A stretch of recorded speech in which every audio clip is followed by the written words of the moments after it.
Jab yang benar. Kenapa jab harus lurus? Coba. Supaya pukul kan kena sini. Jab, ya. Harus balik ini jab yang benar. Nah, jab yang benar. Nah, di saat jab, kalau jab yang benar, ke bawah sini, orang hantam, jatuh. Coba. Coba jab yang nggak benar. Yo. Kalau jab yang benar gimana? Nah, oke.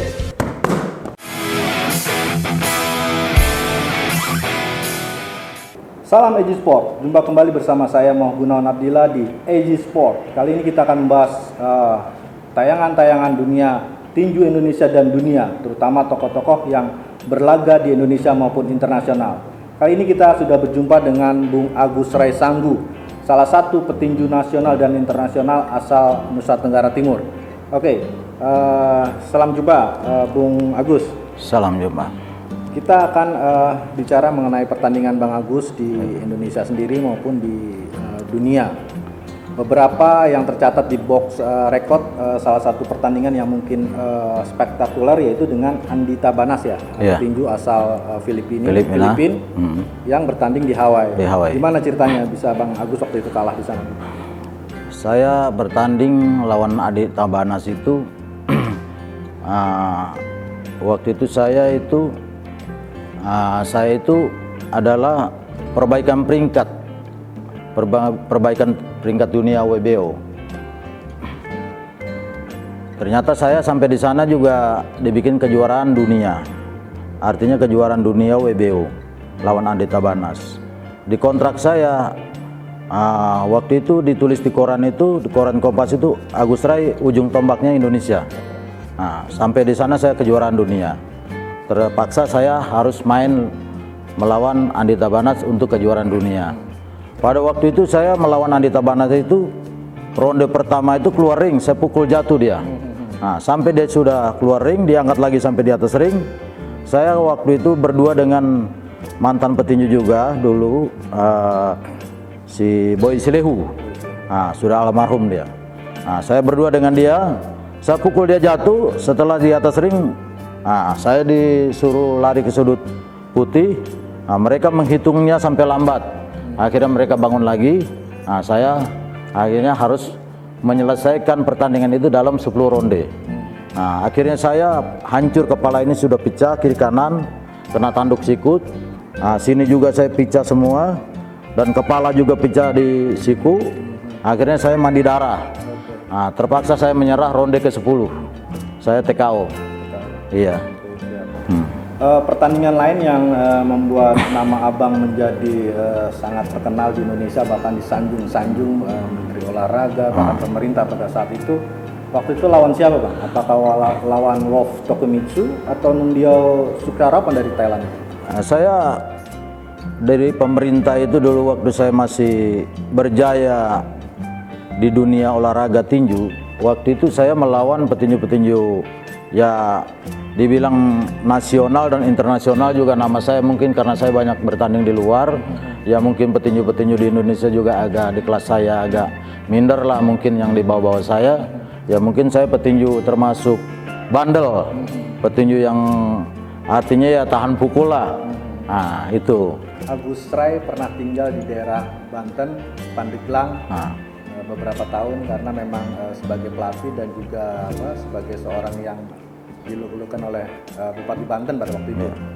Nah, ada cerita yang menarik mungkin pada waktu pertandingan Wolf Komitsu, Abang katanya menelan biji pendai. Nah, itu gimana Bang ceritanya bisa menelan biji pendai dan akhirnya Abang tahan pukul? Jadi saya itu dulu waktu saya habis latih di Banten selama 2 tahun saya pegang Porda. Lahirnya Banten itu belum ada tinju, saya lah pelatihnya. Saya waktu itu masih peringkat 1 nasional. Saya karena Bupati Pak Yitno itu meminta saya untuk jadi pelatih, saya berangkatlah ke Banten dan saya tinggal dikontrakan di Pandeglang di perumahan Saruni Permai. Ternyata saya di sana 5 tahun dikontrak. Setelah saya latih 2 tahun, saya mendapat Porda di Bogor itu mendapat perunggu. Saya bersyukurlah. Saya punya anak didik saya bisa melatih, bisa mendapat selama 2 tahun mendapat perunggu. Sampai di Banten saya sudah tidak ada pertandingan sama sekali, saya sudah tidak ada, ya artinya saya di sana hidup itu udah tidak ada gaji. Terpaksa saya pernah juga kuli bangunan. Selama 3 tahun itu saya di Banten itu, lama-lama akhirnya ada pernah juga Pak manajer kita nih, Pak Huta Barat ini telepon saya. Waktu itu masih ada telepon rumah tetangga punya. Dia bilang, Pak Agus ada telepon dari mana? Dari Jakarta, manajernya Pak Huta Barat. Ternyata saya dikontrak untuk lawan Tokimitsu di Jepang. Itulah di situ saya latihan. Kamu latihan nggak? Berat saya 60. Saya bilang saya latihan. Ini harus main 47,6. Saya bilang, ya udah siap Pak, saya mampu. Ya udah nanti kamu ke Jakarta ambil uang transport. Dia bilang gitu kan. Ya udah saya ambil. Saya naik Gunung Karang itu. Setelah saya naik Gunung Karang, turun naik sana, satu kali saya naik, besok saya berangkat ke Jakarta, saya dikasih ada ketua adat sana, artinya ketua pemuda Pancasila, namanya Aptadi. Itu saya dikasih pendai. Ternyata itu pendai itu saya makan pendai itu nggak boleh kencing di Jepang di sana. Pukul itu nggak berasa. Ya? Iya, rasanya enak aja itu sama ini tuh, rileks, fisik pun fit. Karena saya juga latihan di sini digenjot sama pelatih saya itu namanya Dace Maigoda itu, orang Dobo itu. Itu bagus dia punya latih itu, saya di speed tiap hari itu pagi sore itu. Saya latihan itu, aduh badan itu dipukul itu rasa saya punya perut ini kayak ban karet aja itu. Iya. Gara-gara pendai. Pendai itu. Berlanjut dari pendai tentang gantung sarung tinju itu tahun berapa itu? Saya gantung sarung tinju itu tahun 2002. 2002 setelah Andi Tabanas. Iya, Andi Tabanas baru main di Medan lawan Niaji Almi. Jadi beralih profesi dari tinju ke security atau bagaimana, atau misal terjun ke ada yang menyebut ke dunia premanisme. Iya, saya jadi begini. Saya itu tidak pernah kerja sebenarnya. Tapi ada teman saya namanya orang kaya juga, namanya Edo Rumangun. Agus, kamu ini udah nggak kerja nih bertahun-tahun, sekarang kamu mau kerja nggak? Mau kerja, saya bilang. Tapi kamu berat kerjanya, kenapa? Hadapin preman-preman, jaga security, karena bos ini, wah utang banyak ini, kamu harus apa namanya, harus bertanggung jawab. Ya oke lah, mau preman mau apa, gua juga preman, ngapain gua takut, saya bilang gitu kan. Saya terpaksa saya jaga itu di Ruko Tanjung Barat Indah. Selama saya jaga itu dulu memang banyak penagih-penagih utang, tapi dengar nama saya, aduh Bung, sorry ya, saya pikir siapa? Oh ini saya yang jaga di sini. Ya sorry ya, bos kita nggak ada. Mereka itu menghargai saya juga, preman-preman, karena banyak yang kenal juga, termasuk Ambon-Ambon ini. Mereka tuh kenal kita. Karena apa? Karena kita juga petinju-petinju ini banyak orang-orang Ambon. Jadi mereka menagih utang dengan bos kita juga, ketemu dengan kita, udah, aduh Bung, aduh sorry Bung ya, ini bos ini, ya udahlah nanti gampang, nah kalau ada bos kita kasih tahu. Bahkan ada cerita seorang tokoh preman yakni Hercules sering ngasih duit abang.